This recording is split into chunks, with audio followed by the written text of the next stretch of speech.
Okay, we're back at it again. No stranger taking your ID or driver's license will ever insult or glare at you because your name or sex did not match the sex they believed you to be. But if you're wearing a dress as a man, you might get some weird looks, and police are not supposed to insult you. And if they do, so bad. Too bad. It happens not too often at all. You can reasonably assume that you will not be denied services at a hospital, bank, or other institution because the staff do not believe the gender mark on your ID card will match your... bullshit, because you will never, ever be denied services at a hospital, bank, or other institution because it is out of character and policy for a hospital to deny service unless you don't pay $10,000. Are in America, because all of these articles are over in America, so it's you guys' fault and problem, so I'm not entirely worried about it over here. What the fuck was that? Your gender is an option on the form. Too bad. You can tick a box in a form without someone disagreeing and telling you not to lie. That doesn't... What forms are you filling out? I'm just saying that whatever forms you're filling out may be for mental well-being. If you would like to be, please be honest. And if you're filling out a form, how about just create your own box and write that down? If it is a virtual form, just pick whichever one. If it's medical, just pick whichever part you have. It's not a question about identity. It's a question about biology if it's medical. That's all I'm saying. That's all I have to say. You can purchase clothes that match your gender identity that will refuse service marked by staff or question about your genitals. How about you stop going to bigoted stores, huh? It's not that difficult to stop picking fights, okay? How about you just go to a store, buy clothes, and leave? It never happens. A guy can buy a dress, and people will assume it's for a girlfriend or his daughter or his wife or whatever. It could be a gift. It always happens all the time. And if a woman buys a suit, she could be a business lady, or she could be buying it for her spouse or whatever. And that could be it. And then we're talking straight here. It does not matter to any staff at all who or what you're buying it for. And if you know you're going to get bad looks, just don't tell the truth or say it's none of your business. Okay? If they're being disrespectful, tell somebody. Stop insulating your own issues and saying it is a privilege for other people to be open about their issues. Thank you. You don't have to deal with all photographs that do not reflect who you truly are. We all have middle school pictures. It happens to everybody. Middle school pictures are probably our worst pictures we've ever had. We did not even take them. That's likely the issue.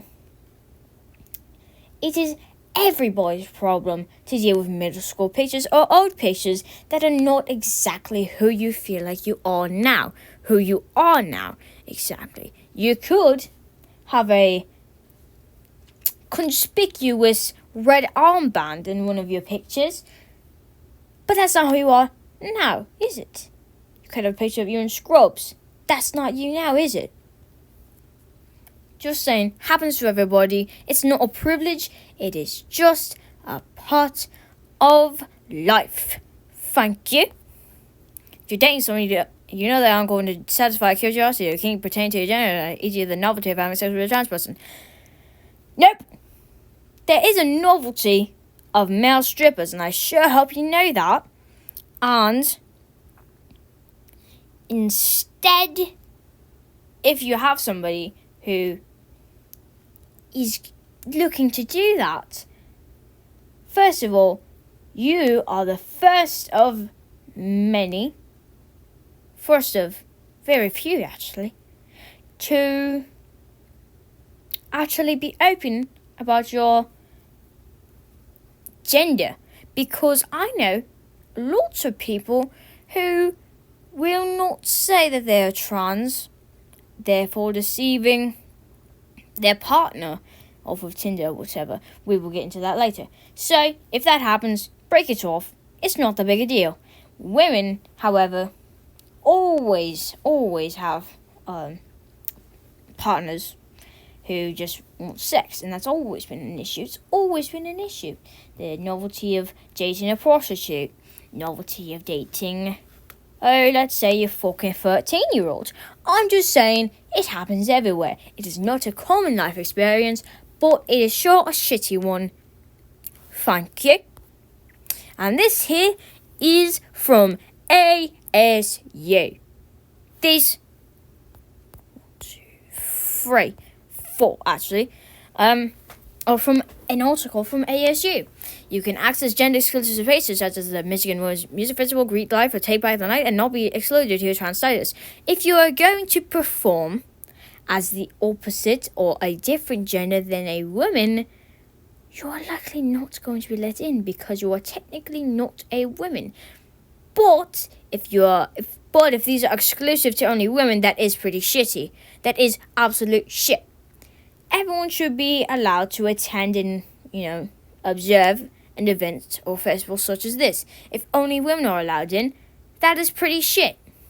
Not going to lie to you. However, if you are transitioning, however, you still have the genitals to qualify as being a man, people may be a little uncomfortable. It is just a simple fact, and I'm sorry that you can't see it, and I'm sorry that many will disagree with me and say that I'm highly disrespectful. However, it is simply the truth. If you do not have look, you understand that if some man enters a woman's locker room, it is a bit of an issue because the ladies are uncomfortable and know that that man may be capable of raping each and every one of them, right? So if you show up with a genital that is a little inferior, yes, people are certainly going to be uncomfortable, you fucking narcissistic twat. Thank you. So just call you by the name you're invited, and don't ask what your real name, birth name is, and then assuming they have a right to call you by that name. However, counterpoint, teachers do that all the time. It is a shared life experience, and also, conversation with strangers don't ever go like this. You walk up to a stranger who's just walking down the road, and you go, call me Rose. I'm like, well, actually, what is your birth name? And you're like, fuck you. Doesn't happen, sweetheart. Doesn't happen. Thank you. Shared life experience. Everybody gets called by their birth name. So, a couple of times once you're out of school. Thank you. You have the ability to flirt, engage in culture, perform a relationship, and not feel, but your biological shows may be cause of a rejection or attack, nor will cause your partner to question their sexual orientation. Here we are now. Be honest about what parts you have. A straight man will not want to have sex with a penis. A straight woman will not want to have sex with a... I don't know why it is so censored to say a woman's private part. It's so strange. Anyway. And if you are being attacked, well, how about you just be honest about who or what you are? Thank you. If you end up in the emergency room, you're not aware that your gender will keep you from receiving appropriate treatment, or that, your medical issues was seen as a result of your gender. There is a thing called menstruation that is often pushed away and said, if we're bleeding from that office, there's clearly nothing wrong. That does happen sometimes. And that is a shared experience for cisgender women. That is something that happens. And I'm sure there are mood swings from men and unexplained bruises because they assume that men just always get into rowdy situations. It always happens. It happens to everyone. You are not unique in that way. Now, what am I trying to say with all of these? I'm not just trying to say that I hate these kinds of people. I'm trying to say that if you are honest and if you quit thinking that your experiences are look different from everybody else's when truly they're not. You should instead ask other people. Clearly you like to be asked questions, or maybe not. Instead, just ask questions. Make sure you're not speaking for yourself and speaking upon your own opinions and bias. Okay? Because it's just not right. You don't like it when people assume